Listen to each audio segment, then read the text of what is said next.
ఒక జలచరం యొక్క గుండె చప్పుడు 3 కిలోమీటర్ల దూరం నుంచి వినొచ్చు. సముద్రంలో జీవించే ఈ జీవి 30 మీటర్ల పొడవుతో 150 టన్నుల బరువు ఉంటుంది. నిజానికి ఒక అంచనా ప్రకారం ఇది ఆక్సిజన్తో ఊపిరి పీల్చుకున్నప్పుడు దాని హృదయ స్పందన కేవలం నిమిషానికి 25 నుంచి 37 సార్లు మాత్రమే ఉంటుందంట.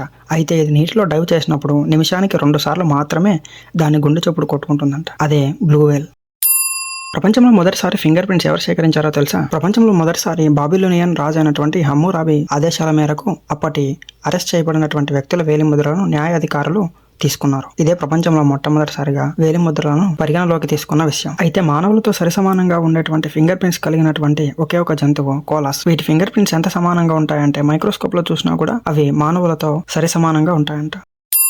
ప్రపంచంలో మొదటి ఒలింపిక్స్ ఎప్పుడు జరిగాయో తెలుసా? నిజానికి అందరూ 1896 లో జరిగినటువంటి ఏథెన్స్ ని మొదటి ఒలింపిక్స్ గా చెప్పుకుంటారు. అయితే ఇక్కడ 43 ఈవెంట్స్ చేశారు. కానీ నిజానికి 2700 సంవత్సరాల క్రితం గ్రీస్ లో మొట్టమొదటిగా ఒలింపిక్స్ జరిగాయంట.